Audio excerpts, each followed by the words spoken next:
Semua orang di showroom itu langsung berpaling saat pintu kaca terbuka. Bukan karena sosok glamor yang masuk, tapi karena pria lusuh dengan sandal jepit dan jaket kumal menenteng kantong kresek. Tak seorang pun menduga hari itu hidup mereka akan berubah.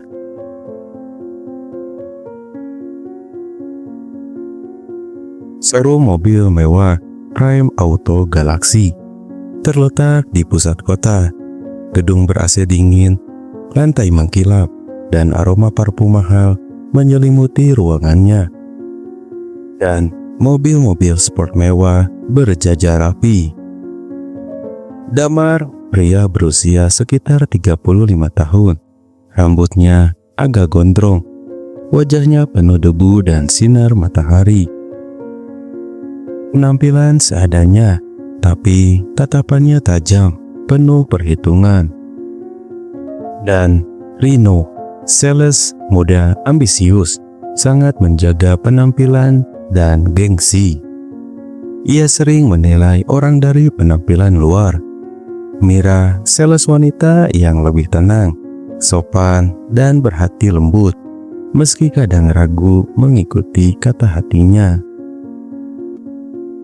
Pagi itu seperti biasa, Rino sedang duduk menjelaskan fitur mobil mewah Lamborghini ke sepasang suami istri sosialita. Sementara itu, Mira sedang membereskan brosur ketika suara pintu otomatis berbunyi. Kala itu masuklah Damar.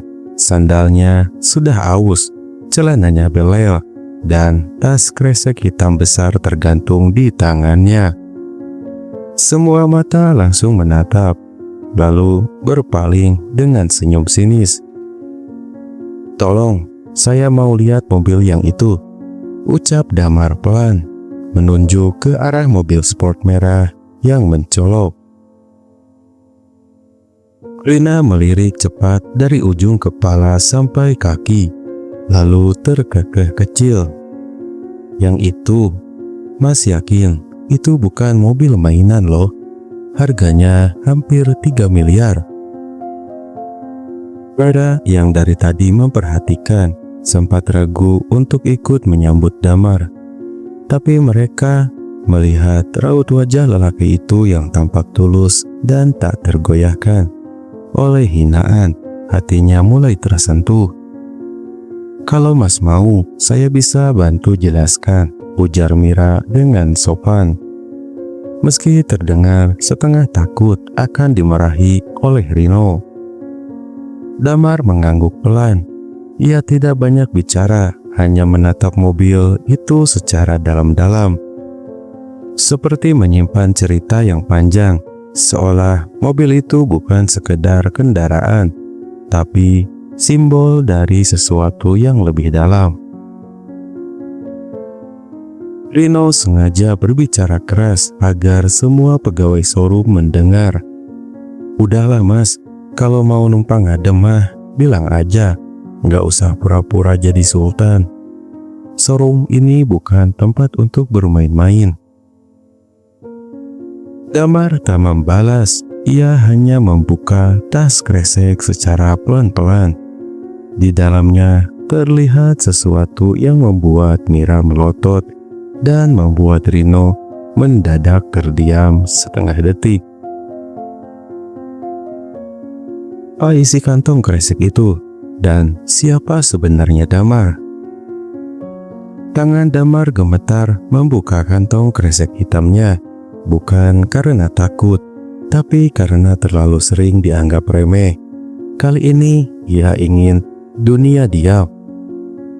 Semua menahan napas. Dari dalam kantong kresek yang dekil itu, Damar mengeluarkan tumpukan uang tunai yang dibungkus plastik rapi. Pecahan 100.000 terikat dalam bundelan ratusan juta.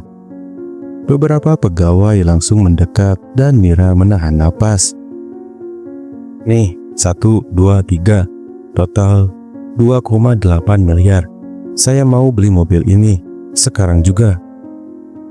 Rino tertawa, mencoba menyembunyikan kegugupannya. "Maaf Mas, Di showroom ini kita nggak terima pembelian cash kayak begitu. Mana bisa bawa uang sebanyak itu pakai tas kresek. Damar tersenyum tipis.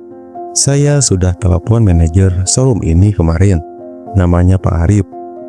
Katanya kalau saya datang, dia akan bantu langsung. Mira tertegun. Nama itu benar.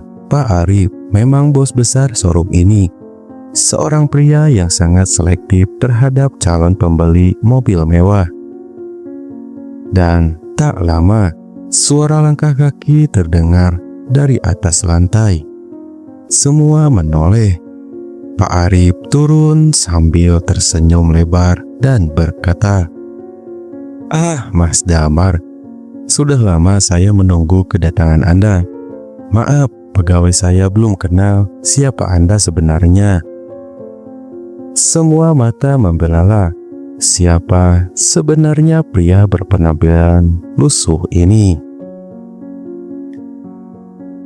Ada kalanya orang sengaja menyembunyikan jati diri, bukan karena malu, tapi karena ingin menguji dunia yang terlalu cepat menilai.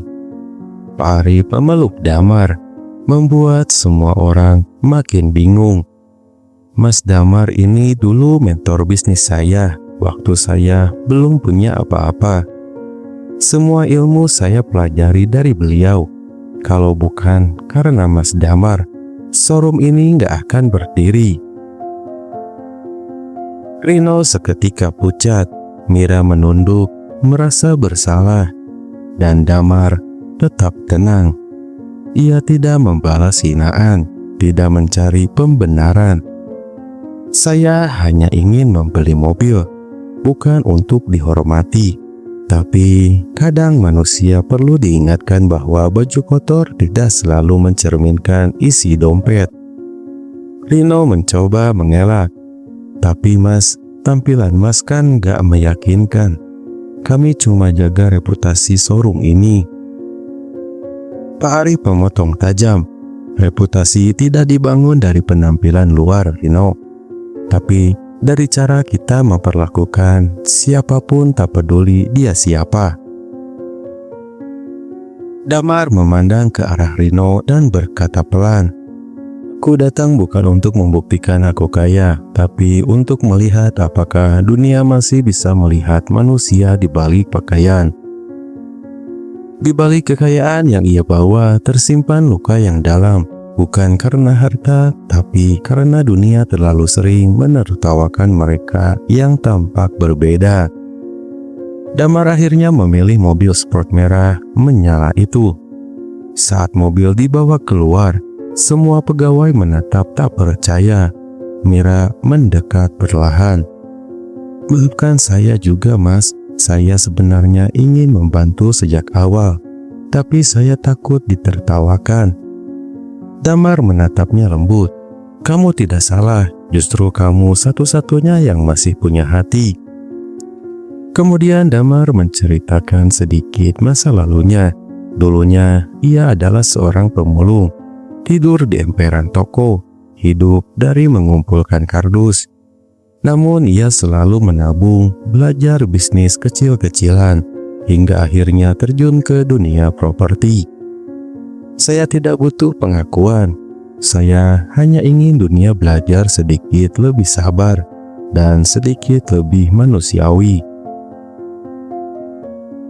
Sebelum pergi, Damar berkata kepada semua pegawai, "Hari ini saya beli mobil, tapi yang lebih penting, saya ingin lihat siapa saja yang masih punya nilai."